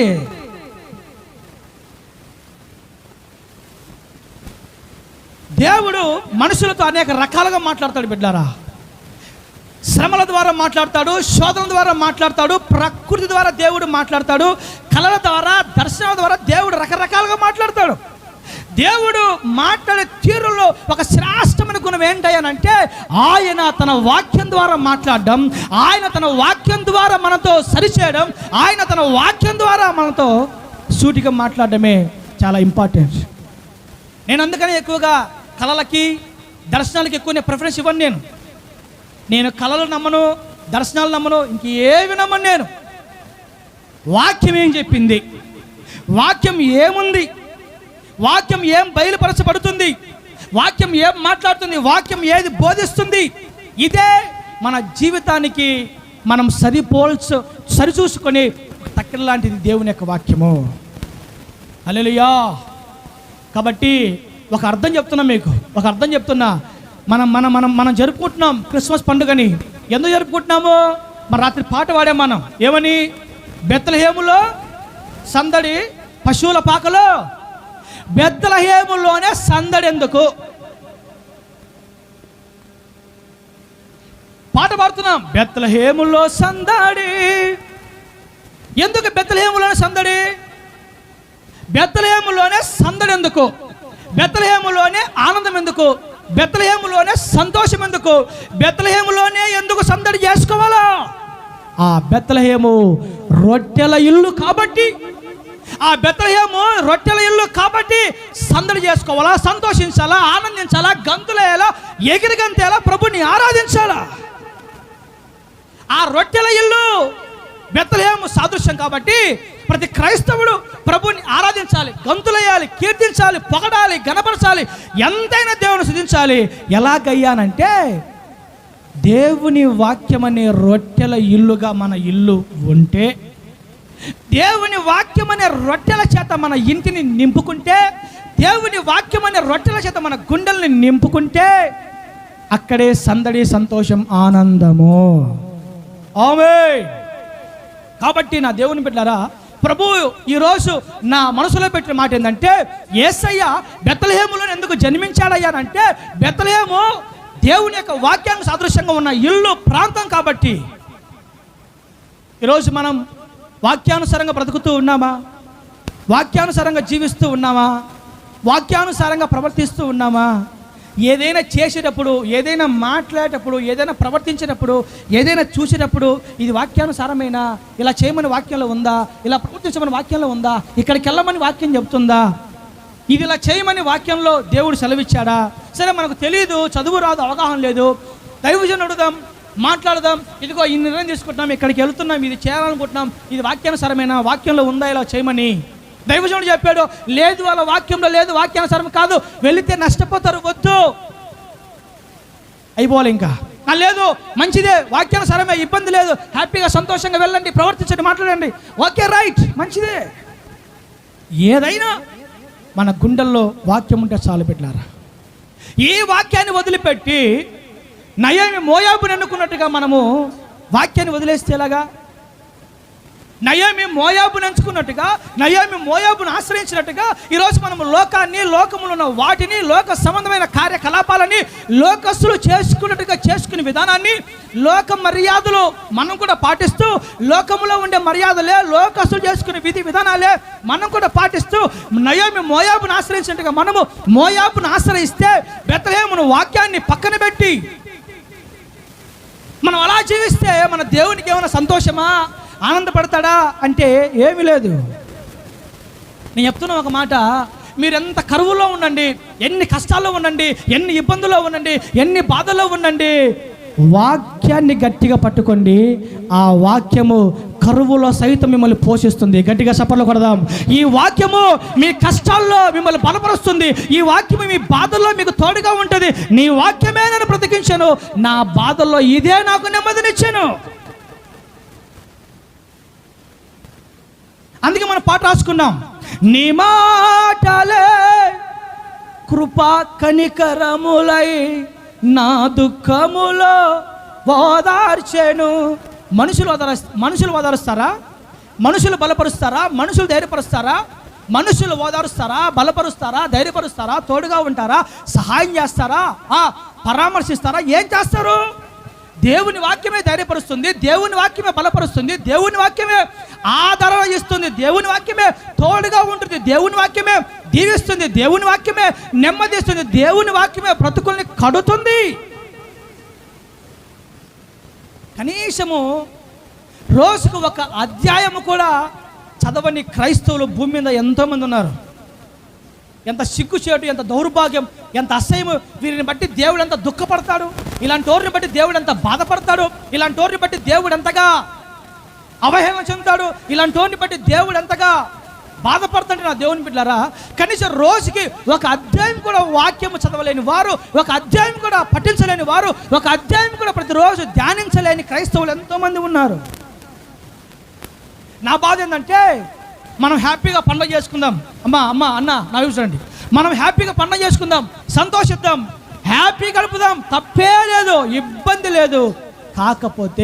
కాకపోతే మన గుండెల్లో వాక్యం ఉంచుకొని వాక్యానుసారంగా జీవిస్తూ ఎంతైనా సందడి చేద్దాం. ఆయన మన సంతోషాన్ని సంతోషంగా స్వీకరిస్తాడు. హల్లెలూయా. నేను చెప్తున్నా, అన్యుల చేసే ఆచారాలను దయచేసి మీరు పాటించొద్దు. విగ్రహారాధికులు చేసేవి ఏది కూడా మీరు పాటించవద్దు. అన్యులు పాటించేవి ఏది కూడా మీరు చేయొద్దు. నామకార్థమైనవి ఏవి కూడా మీరు చేయొద్దు. వాటి వలన దెబ్బతింటారు, నష్టపోతారు, ఇబ్బంది పడతారు. బిడ్డలారా, వాక్యం ఏం చెప్పిందో, వెళ్ళమని చెప్పిందా, మాట్లాడమని చెప్పిందా, చూడమని చెప్పిందా, చేయమని చెప్పిందా, నిర్ణయం తీసుకోమని చెప్పిందా, ఇది చేయొచ్చా, చేయకూడదా, చెయ్యాలా వద్దా, అడుగు తీసి అడుగు వేయాలంటే ఇది వాక్యానుసారమా కాదా అని మనల్ని మనము సరి చూసుకుందాము గాక. Praise the lord. గట్టి చెప్పుదాం, ఇంకా గట్టిగా, ఇంకా గట్టిగా. పశువుల శాల అనండి, పశువుల తొట్టి అనండి. మీరు గమనించండి, మనకు పిల్లలు పుడితే ఏం చేస్తాం మనం? ఎక్కడ మనం పిల్లల్ని డెలివరీ అవ్వాలని కోరుకుంటాం చెప్పండి? డబ్బున్నోళ్ళు అయితే కార్పొరేట్ హాస్పిటల్లో, బాగా డబ్బున్న వాళ్ళు అయితే మంచి హాస్పిటల్స్, సరే పేదవారుగా మిడిల్ క్లాస్ వాళ్ళైతే గవర్నమెంట్ హాస్పిటల్లో, ఇంకా పేదవారైతే ఇళ్ళ దగ్గరే వారి నివాసాల్లో. కానీ జంతువులు, పశువులు ఉండే స్థలంలో పిల్లలకి గర్భాన్ని జన్మించాలని ఏ ఒక్క స్త్రీకి కూడా, ఏ ఒక్క కుటుంబానికి కూడా ఉండదు. పిల్లలని పశువుల తొట్టిలో, పశువుల శాలలో పశువులు గలీజ్ చేస్తూ ఉంటాయి, పశువులు మల మూత్ర విసర్జన చేస్తూ ఉంటాయి. పశువులు కట్టే స్థలం అది, పశువులు ఉండే నివాసం ఉన్నది. ఒకసారి మీరు ఇళ్ళకి వెళ్ళేటప్పుడు అక్కడక్కడ కనబడుతుంటాయి పశువుల దొడ్డి. మీరు వెళ్ళేటప్పుడు అక్కడక్కడ పశువుల దొడ్డి కనపడుతుంటుంది. చూడండి ఒకసారి ఎలా ఉంటుంది, ఎంత గలీజ్గా ఉంటుంది, ఎంత భయంకరంగా ఉంటుంది, ఎంత అసహ్యంగా ఉంటుంది, ఎంత ఘోరంగా ఉంటుంది. పరలోక సింహాసనం, కోట్ల కొలది దూతల యొక్క సైన్య సమూహ ఆరాధనని, పరలోక సింహాసనాన్ని సమస్తాన్ని వదిలిపెట్టి నరవతారిగా జన్మించి ఆయన ఒక కార్పొరేట్ హాస్పిటల్లోనో, ఒక గవర్నమెంట్ హాస్పిటల్లోనో, ఒక మంచి బిల్డింగ్లోనో, ఒక మంచి ఇంటిలోనో ఆయన భూమి మీదకి జన్మనివ్వలేదు. మరి పశువులు తిరిగే, పశువులు మలమూత్ర విసర్జన చేసే పశువుల దొడ్డి, ఎంతో నీచంగా గలీజ్గా భయంకరంగా ఉండే, దుర్వాసనగా ఉండే పశువుల దొడ్డిలో ఆయన లోకరక్షకుడు ఉదయించాడు. దీన్ని బట్టి మనకేమర్థమవుతుంది చెప్పండి?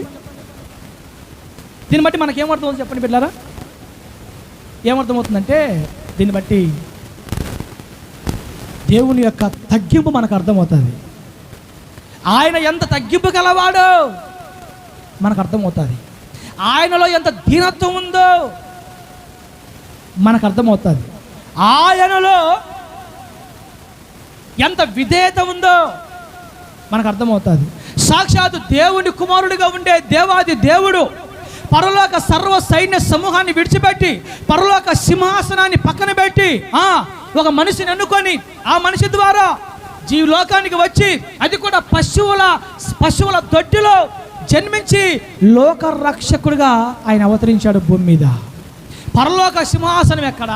పశువుల దొడ్డి ఎక్కడ? పరలోక సింహాసనం ఎక్కడ? పశువుల తొట్టి ఎక్కడ? పరలోక సింహాసనం ఎక్కడ? ఆకాశమున సింహాసనము, భూమిన పాదపీఠము అని చెప్పిన అంత పెద్ద గొప్ప దేవుడు ఇంత అయిపోయాడండి భూమి మీద. ఇంత అయిపోయాడు. ఇంత దేవుడు, ఇంత దేవుడు, ఇంత పెద్ద దేవుడు లోకమంతటి కోసము ఇంత అయ్యాడు, ఇంత అయ్యాడు. కారణం ఏంటంటే యేసయ్యలో తగ్గింపు. ఏంటి? యేసయ్యలో తగ్గింపు, దీనత్వం, విధేయత. మీకు అందరికి ఒక మాట చూపించాలి. నేను బైబిల్ తెరవండి, చాలా ప్రాముఖ్యమైన మాట, మీరు గుర్తుపెట్టుకోవాల్సిన మాట. ఫిలిప్పీలకు రాసిన పత్రిక, ఫిలిప్పీలకు రాసిన పత్రిక 2వ అధ్యాయము 5వ వచనం చదువుకున్నాం ఎవరైనా? ఫిలిప్పీలకు రాసిన పత్రిక 2వ అధ్యాయము 5వ వచనం. క్రీస్తు యేసునకు కలిగిన ఈ మనస్సు ఏంటంట? క్రీస్తు యేసుకు ఉన్న మనస్సు మీరు కలిగి ఉండండి. ఆయన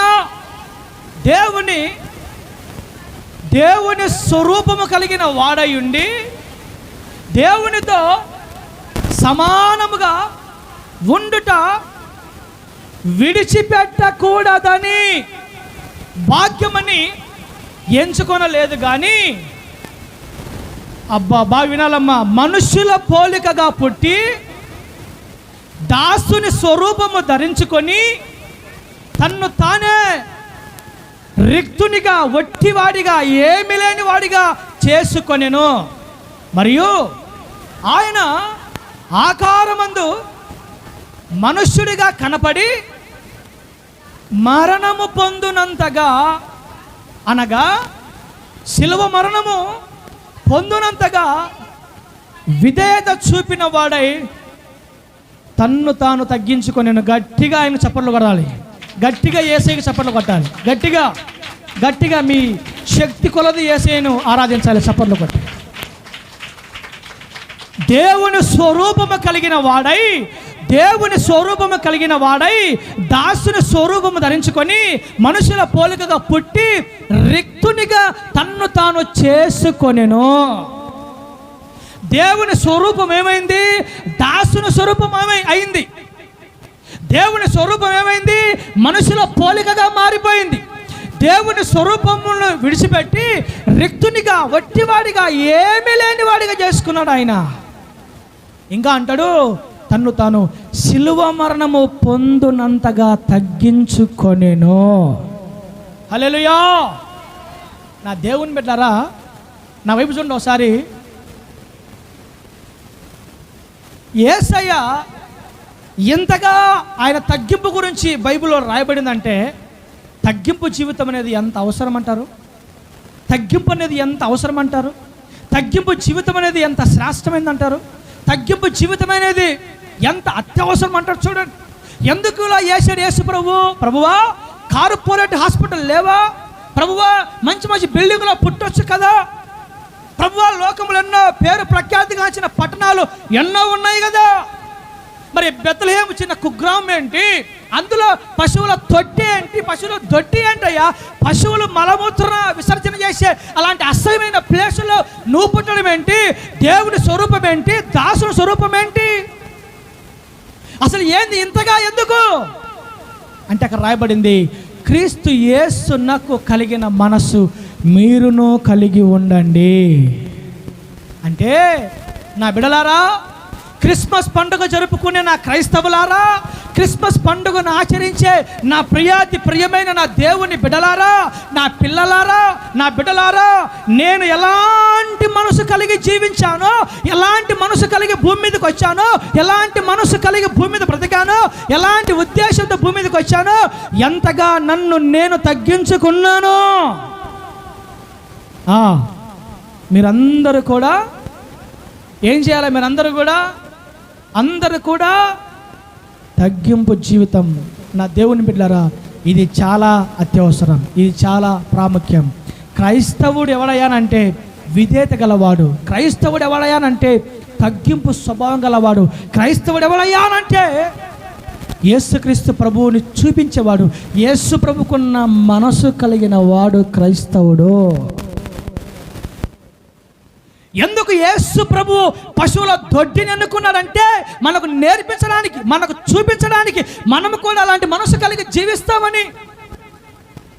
ఒకసారి ఒక దగ్గర మీటింగ్కి వెళ్ళాను నేను, ఎల్లంటి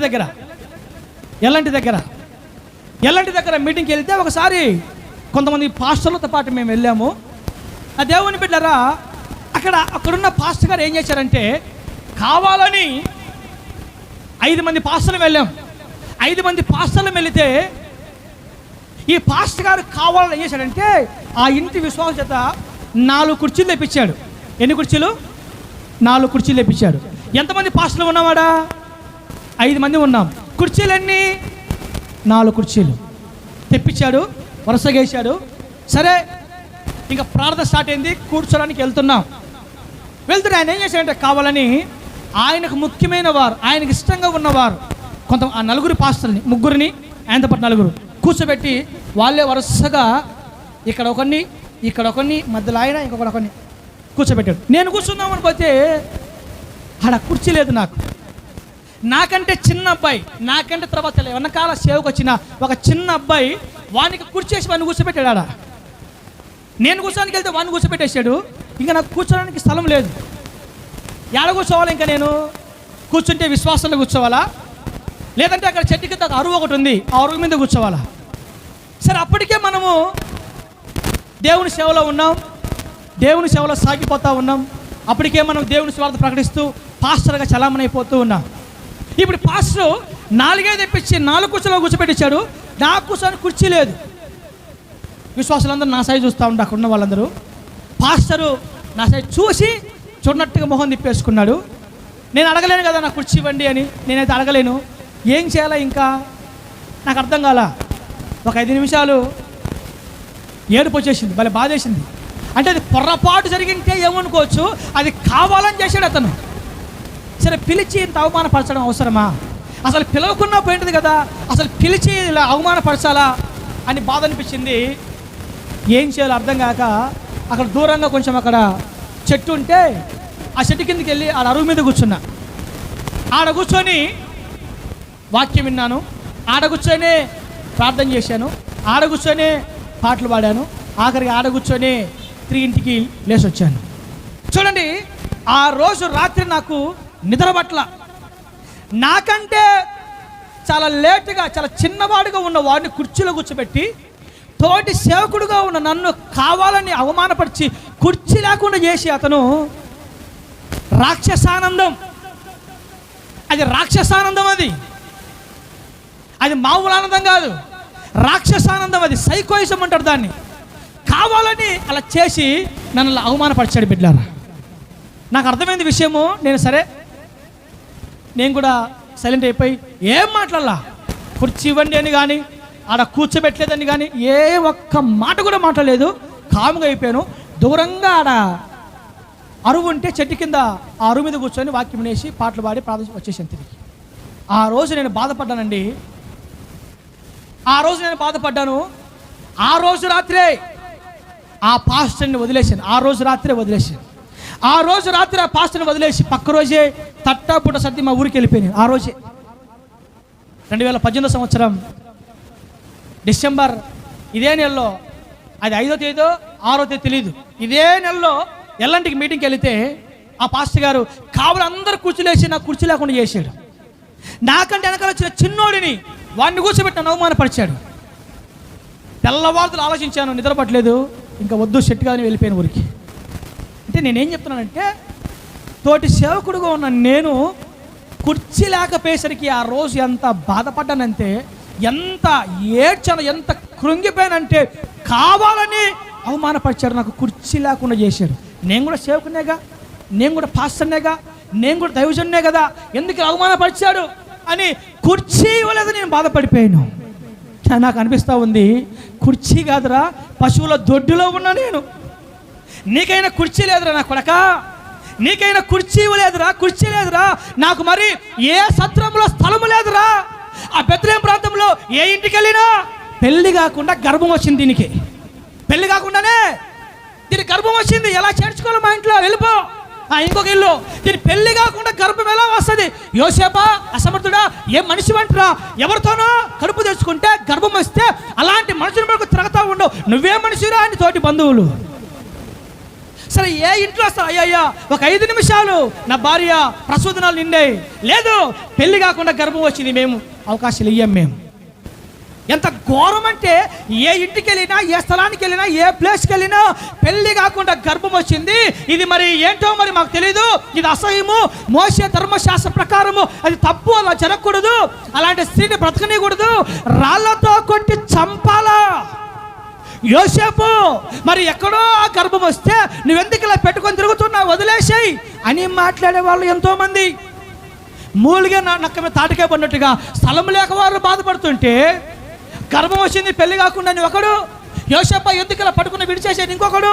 ఇలా మాటల మధ్యలో ఆఖరికి ప్రసవ దినాలు నిండేసరికి ఎక్కడ యేసును జన్మించాలో అర్థము కాక సుదూరాన ఒక పశువుల చాలా చిన్న పాకుంటే అక్కడికి వెళ్ళి అక్కడ పశువులు మలమూత్ర విసర్జన, గలీజు, అసహ్యం, చెత్త చెదారం అంతా ఉంటే జన్మించి ఒక చిన్న తొట్టి, పశువులు నీళ్లు తాగడానికి ఉన్న ఆ తొట్టిలో దేవుని బిడ్డలారా యేసుక్రీస్తు ప్రభువుని పరుండబెట్టారు. నా బాధ అంతా ఏమీ లేదు. ఇదంతా ఎందుకు చెప్తున్నానంటే, యేసయ్య ఎంత ప్రేమ, ఎంత తగ్గింపు, ఎంత విధేయత, ఎంత దీన మనసు. నా దేవుని బిడ్డలారా వర్ణించగలమా, వివరించగలమా, కీర్తించగలమా, కొనియాడతరమా? అసలు మన వల్ల అవద్దా. ఇంత గొప్ప తగ్గింపు గల దేవుని బిడ్డలము అని చెప్పుకునే మనము బూతులు మాట్లాడడం మానలేదు. ఇంకా ఇంత తగ్గింపు కలిగిన యేసుక్రీస్తు బిడ్డలము అని చెప్పుకునే మనము బూతులు మాట్లాడడం మానలేదు. గొడవలు, కొట్లాటలు చేయడం మానలేదు. ఇంకా తగాదాలు పడడం ఇంకా మానలేదు. గొడవలు, తగాదాలు, మనస్పర్ధలు, విభేదాలు, మత్సరాలు, కలహాలు, నోటికి వచ్చినట్టు బూతు మాటలు, గర్వం, అహంకారం, అవిధేయత, అపనమ్మకత్వం. మళ్ళీ మనం ఎవరము? పశువుల దొడ్డిలో, పశువుల పాకలో తగ్గింపు జీవితం కలిగి జన్మించిన యేసయ్య బిడ్డల మనం.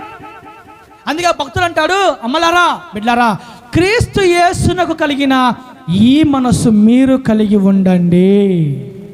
హల్లెలూయా. ఆ రోజు చాలా బాధేసింది నాకు. ఇతను కావాలని నాకు కుర్చీ ఇవ్వకుండా తోటి సేవకులు ఇంత, అదొక్కటే కాదు. నర్సీపురంలో మీటింగ్ జరిగితే, నా బిడ్డరా, నర్సీపురంలో మీటింగ్ జరిగితే అక్కడ పాస్టర్లందరినీ సభలో కూర్చోబెట్టి నన్ను పక్కకు తోయేశారు. నర్సీపురంలో ప్రతి పాస్టర్ వస్తాడు, పాట పాడతాడు, వాకి ప్రార్థన చేస్తాడు. కనీసం ఇక్కడ ప్రవీణ్ అనే పాస్టర్ ఉన్నాడు అనే పేరేతలా అక్కడ. ఎన్ని అవమానాలు, అసలు మామూలు అవమానాలు కాదు ఇవి. మళ్ళా చిన్న చూపు చూడడం, సాటు వెళ్ళి నవ్వుకోవడం. 10 మంది సేవకులు కూర్చుంటే 10 మంది సేవకులు స్టేజ్ ఎక్కించి నన్ను కింద నిల్చోబెట్టారు. అక్కడ ఒక మూల వేశారు అట. ఆఖరికి ముక్కు మొగం ఆలు రాని వాడు కూడా పాట ప్రార్థన ఇచ్చి నన్ను కాముగా కావాలని పెట్టేశారండి. ఎంత అవమానం అసలు. ఇలాంటి చాలా తగిలే నాకు ఇలాంటివన్నీ. అందుకే ఎవరైనా వెన్నుపోటు పడిచినా పెద్దగా నేను ఫీల్ అవ్వను. ఆల్రెడీ అలవాటు అయిపోయింది. ఈ గుండెకి తగిలి తగిలి తగిలి తగిలి తగిలి ఎవరైనా ఏమైనా అంటే పెద్ద ఆశ్చర్యపోవాల్సిన అవసరం లేదు. ఎందుకంటే చాలా అవమానాలు, అవహేళనలు, ఎంతో నీచపు చూపు, చులకన చూపు, నిందించడం, అవమానించడం, చులకనగా చూడడం, చిన్నగా చూడడం, పిలిచి మరి అవమానపరచడం, ఇవన్నీ అలవాటు అయిపోయినాయి సేవలో. అలా అక్కడ తీసుకెళ్ళి నర్సీపురంలో అక్కడ కూడా అవమానపరిస్తే ఏం నోరెత్తి ఒక్క మాట మాట్లాడలేదు, సైలెంట్ అయిపోయాను. కానీ ప్రభు మాట్లాడుతున్నాడు, అక్కడ కుర్చీ ఇవ్వలేదని అవమానపరిస్తే బాధపడ్డావు, అక్కడ స్టేజ్ మీద ఎక్కించలేదని అవమానపరచాలని బాధపడతావు. కానీ నాకు కుర్చీ లేదు, స్టేజీ లేదు, అసలు నాకు ఇల్లే ఇవ్వలా. ఇల్లు ఇవ్వకపోగా, ఎక్కడ స్థలం ఇవ్వకపోగా, పశువుల శాలలో, పశువుల తొట్టిలో ఆయన జన్మించాడంటే ఎంత తగ్గింపు గలవాడు, ఎంత విధేయత గలవాడు. ఈరోజు భర్త ఏమైనా ఒక మాట అంటే మనము 2 మాటలు మాట్లాడతాం. మనం భర్త ఏదైనా ఒక మాట అంటే 2 మాటలు డబల్ మాట్లాడతాం మనం. భార్య ఏదైనా ఒక చిన్న మాట అంటే 2 చెంపలు వాయిచేస్తాం మనం. తగ్గింపు ఉందా? తగ్గింపు ఉందా? భర్త ఒక మాట మాట్లాడితే 2 మాటలు మాట్లాడే నీకు, భార్య ఒక మాట అంటే వెంటనే చెంపలు వాయించే నీకు అసలు దేవుని బిడ్డవా? మరి ఎవరి బిడ్డవు నువ్వు? భూమి ఆకాశాన్ని వదిలిపెట్టి తగ్గింపు జీవితాన్ని కలిగి జీవించిన యేసయ్య బిడ్డవు నీవు. ఆ బిడ్డకున్న ఆ దేవుని బిడ్డవు అయ్యండి, ఆయనకున్న మనసు లేకపోతే అట్టా అన్నది నా బాధ. యేసు ప్రభు ఏం చెప్పాడంటే, ఎవరైనా ఒక చెంప కొడితే ఏం చెప్పాడు యేసు ప్రభు? చెప్పాలా? ఎవరైనా ఒక చెంప కొడితే 2వ చెంప చూపని చెప్పాడు యేసు ప్రభు. కానీ మనము ఒక చెంప కొడితే 2 చెంపలు వాయి చేస్తాం మనం యేసు నామములో. నిజమే కదా? నిజమే కాదా? యేసు ప్రభువు ఒక చెంప కొడితే ఇంకో చెంప చూపి అన్నాడు. మనల్ని కానీ ఎవడైనా ఒక చెంప కొడితే వాడు 2 చెంపలు వాయి చేస్తాం మనం. అంతుంది మనలోన. ఏందది? నేను చెప్పలేదు, ఇంకా మనకు తెలుసు ఏంటో అది. కాబట్టి చెప్తున్నాను, భారంతో మాట్లాడుతున్నాను, బాధ్యతతో మాట్లాడుతున్నాను. యేసయ్యకున్న మనసు మనము కలిగి జీవించుదము గాక. బిడ్డలారా, నా వైపు చూడండి. అడ్జస్ట్మెంట్, సర్దుకున్న తత్వం, సర్దుకుపోవడం ప్రతి కుటుంబంలో, ప్రతి భార్యకు ఉండాలా, ప్రతి భర్తకు ఉండాలా, ప్రతి పిల్లలకు ఉండాలా. సర్దుకుపోవాలా, వెంట రియాక్ట్ అవ్వకూడదు, సర్దుకోవాలా, అడ్జస్ట్మెంట్ అవ్వాలా. కొన్నిసార్లు ఓర్చుకోవాలా, కొన్నిసార్లు సహించాలా, కొన్నిసార్లు పడాలా, కొన్నిసార్లు తల దించాలా, కొన్నిసార్లు మౌనమైపోవాలా, కొన్నిసార్లు ఏం మాట్లాడకూడదు, అప్పగించుకోవాలా దేవునికి. ఎందుకని? యేసు ప్రభు చేశాడు అదంతా. కుటుంబాల్లో ఎక్కువ కలహాలు, గొడవలు దేనికంటే ఎక్కువ? ఒకరంటే ఒకరు పడకపోవడమేగా, ఒకరినొకరు ఓర్చుకోకపోవడమేగా. నువ్వెంత అంటే నువ్వెంత అనబట్టే కదా. అలా కాదయ్యా, నేను యేసయ్య బిడ్డను, అలా కాదు మనం దేవుని బిడ్డము. సరే భర్త ఏమైనా అన్నాడా? సహిద్దాం భరిద్దాం, నేను యేసయ్య బిడ్డను. సరే భార్య ఏమైనా అనిందా? సహిద్దాం భరిద్దాం, నేను యేసయ్య బిడ్డను. తల్లిదండ్రులు ఏమైనా అన్నారా? సహిద్దాం భరిద్దాం. పెద్దలు ఏమైనా అన్నారా? సహిద్దాం భరిద్దాం. దైవజనుడు ఏమైనా అన్నాడా? సహిద్దాం భరిద్దాం. తగ్గింపు తగ్గింపు తగ్గింపు, విధేయత. ఇది కావాల్సింది మనకి ఈరోజు. మనం నేర్చుకోవాల్సినవి ముఖ్యమైన మూల పాఠాలు ఇవి. ఎందుకని బెత్లెహేములో సందడి అన్నాం, ఆ తర్వాత పశువుల పాకలో, బెత్లెహేములో సందడి, పశువుల పాకలో సందడి. బెత్లెహేములో సందడి ఎందుకు మనం విన్నాం, పశువుల పాకలో ఎందుకు సందడి? ఆ పశువుల దొడ్డి యేసయ్య జన్మించిన స్థలం. ఆ పశువుల దొడ్డి తగ్గింపు జీవితానికి నిదర్శనం. కాబట్టి ఆ పశువుల పాకలో జన్మించిన ఆ యేసయ్యను మాదిరిగా అనుసరిస్తున్న మనము అలాంటి తగ్గింపు జీవితం కలిగి జీవించుదము గాక. ఆమేన్, హల్లెలూయా, దేవునికి స్తోత్రము కలుగును గాక. కాబట్టి తగ్గింపు కలిగి, విధేయత కలిగి, దీనత్వం కలిగి, దీన మనస్సు కలిగి, అడ్జస్ట్మెంట్ అయ్యి, ఓర్చుకొని, ఒకరినొకరు సహించుకుంటూ, ఒకరినొకరు భరించుకుంటూ, ఒకరినొకరు అర్థం చేసుకుంటూ, ఒకరినొకరు తగ్గించుకుంటూ ఇలా మనం ముందుకు సాగిపోతే మనల్ని బట్టి మన యేసయ్య పరలోకంలో సంతోషిస్తాడు, ఆనందిస్తాడు. గట్టిగా చప్పట్లు కొట్టి దేవుని మహిమపరద్దాం. హల్లెలూయా, దేవునికి మహిమ కలుగునుగాక. హల్లెలూయా. ఈరోజు టైం 2 గంటలు చేయకపోతే నా పేరే ప్రవీణ్ కాదు. ఈరోజు సమయం 2 గంటలు చేయకపోతే నా పేరే ప్రవీణ్ కాదు. ఎందుకు చెప్పండి? 9:30 గంటలకు ప్రార్థన ప్రారంభించి నేను, మా కుమారుడు, మా కుమార్తె, మా పాస్టమ్మ 11:30 దాకా పాటలు పాడి పాడి పాడి పాడి పాడి గొంతు మొత్తం అరిగిపోయింది. కాబట్టి హల్లెలూయా ఒకసారి.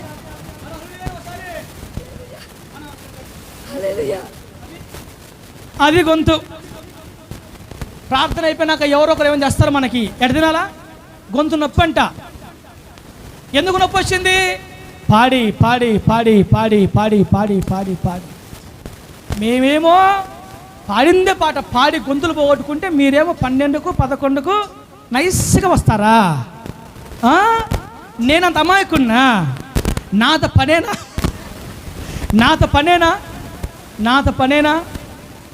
పనేనా?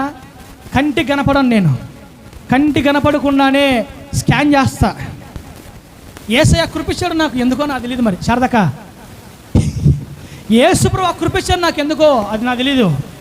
ఏం గమనించినట్టుగా ఉంటాం.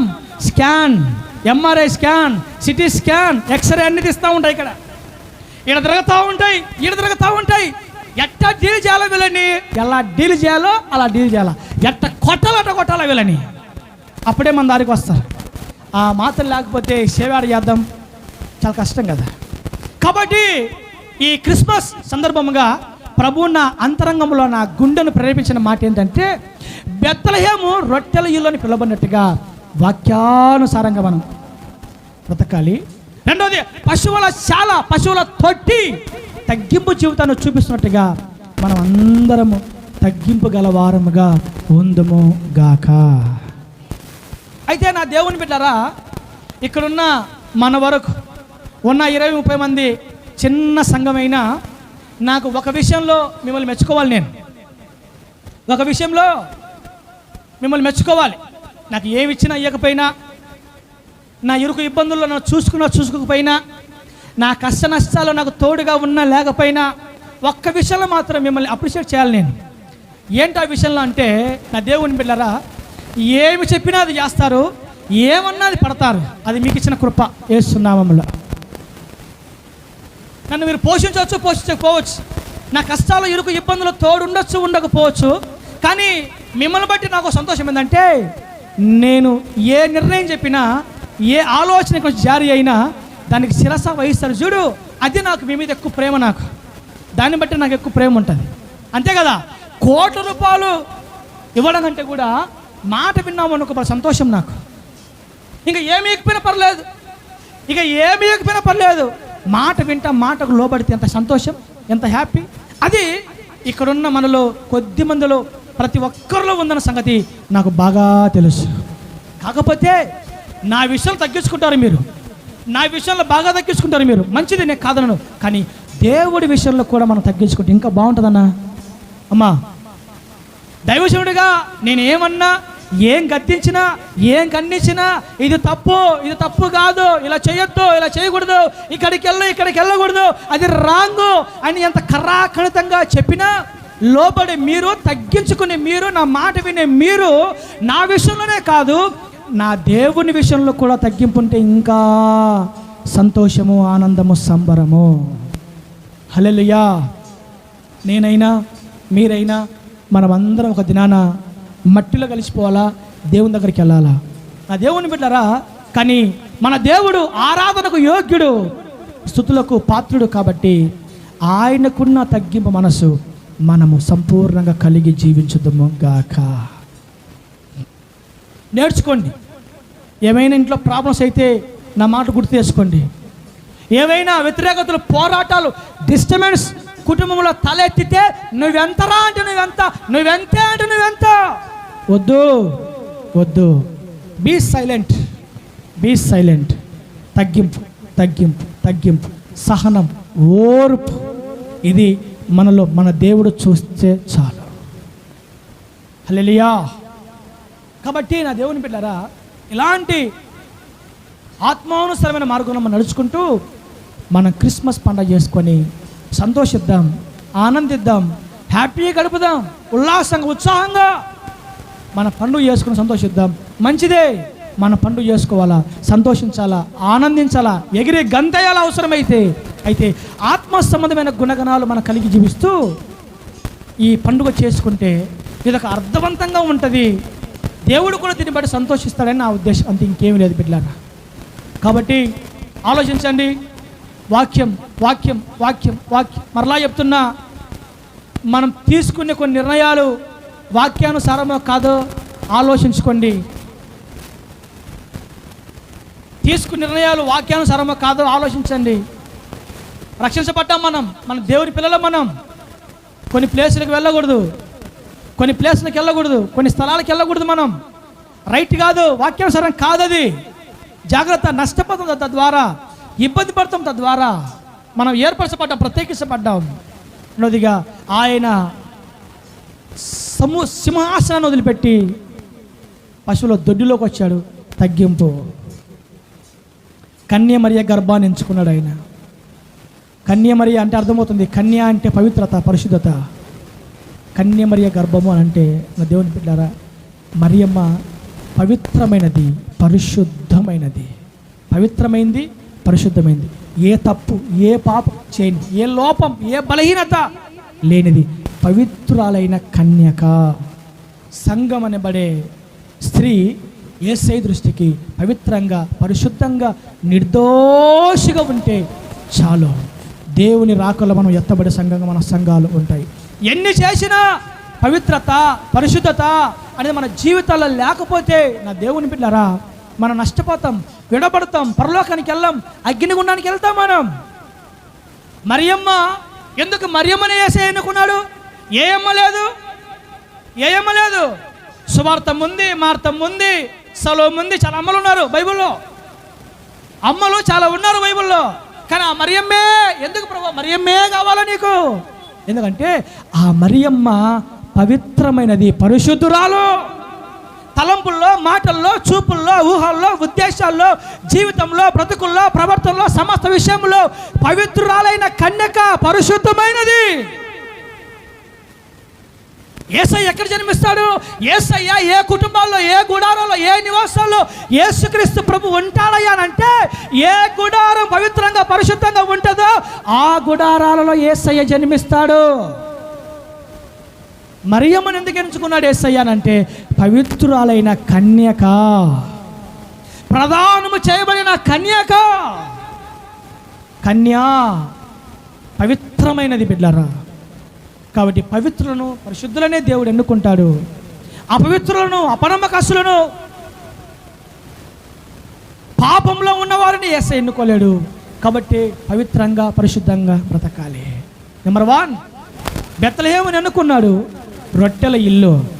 నెంబర్ 2 పశువుల దొడ్డి, పశువుల పాక ఎన్నుకున్నాడు, తగ్గింపు. నెంబర్ 3 మరియమ్మను ఎన్నుకున్నాడు, పవిత్రత, వాక్యానుసారమైన బ్రతుకు, యేసయ్య వలె తగ్గింపు కలిగిన మనసు, పవిత్రత, పరిశుద్ధమైన జీవితం కలిగి మన ముందుకు జీవిస్తూ ఈ పండుగ చేసుకుందాం. నా దేవుడు ఈ పండుగ దినాన అనేకమైన ఆశీర్వాద చేత, దీవెనల చేత మన కుటుంబాలు, మన సంఘాలు నింపునుగాక. కళ్ళు మూసుకుందాం.